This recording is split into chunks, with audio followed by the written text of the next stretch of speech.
फलटणमधील श्रीराम सहकारी साखर कारखान्याच्या निवडणुकीच्या स्थगितीवरून रणजित नाईक निंबाळकर आणि रामराजे नाईक निंबाळकर यांच्यामध्ये जुंपली। कारखान्यामधील सभासदांच्या नोंदीसंदर्भात आक्षेप घेत रणजित नाईक निंबाळकर गटाने स्थगिती आणली आहे। कारखान्याच्या मयत सभासदांच्या वारसाच्या नोंदी या पूर्ण होत नाहीयेत आणि तोपर्यंत ही निवडणूक घेता येणार नाही असा पवित्रा त्यांनी घेतलेला आहे। जोपर्यंत सभासदांच्या नोंदी होत नाहीत तोपर्यंत आम्ही सभासदांच्या पाठीशी असल्याचं रणजित नाईक निंबाळकर यांनी म्हटलेलं आहे। तर ज्यांनी यावर्षी स्वतःच्या कारखान्याचे पैसे व्यवस्थित दिले नाहीत ते श्रीराम कारखान्यावर बोलायला कसे लागले असा टोला रामराजे नाईक निंबाळकर यांनी लगावलेला आहे। तर आताची महत्त्वाची बातमी आपण पाहतोय।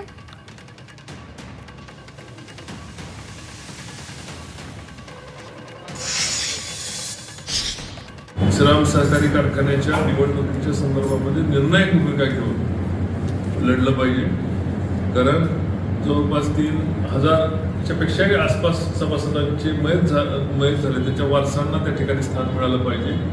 विश्वासराव भोसले साहेबांनी त्या ठिकाणी सहकार जॉईंट डायरेक्टर यांच्याकडे लढाई केली, ती आणि लढाई करून त्यात यश पण मिळालं, अपयश पण मिळालं।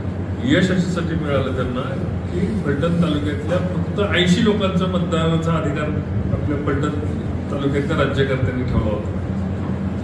जे श्रीरामवर राज्यकर्ते आहेत त्यांनी फक्त 80 लोकांचं मतदान केलं, तर 15,000 लोकांना जवळपास मतदानापासून वंचित केलं होतं।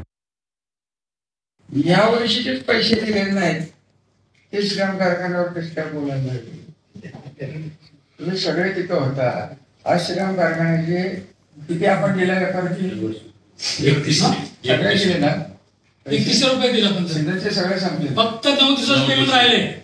आणि ज्यांनी पहिला आता दिला त्याच्या पुढे दिलं नाही त्याच टेबलावर बसलेल्या दुसऱ्या जागा त्यांनी साखरवाडीचं वाटवलं केलं आणि ते आता श्रीराममध्ये घेतात। म्हणजे ते कसं आहे की पुराण काळात ग्रीक पुराणात एक राजा होऊन गेला, त्याने हात लावला की सोनं व्हायचं। ही माणसं अशी आहेत त्यांची सावली पडली तरी सुटत आहोत।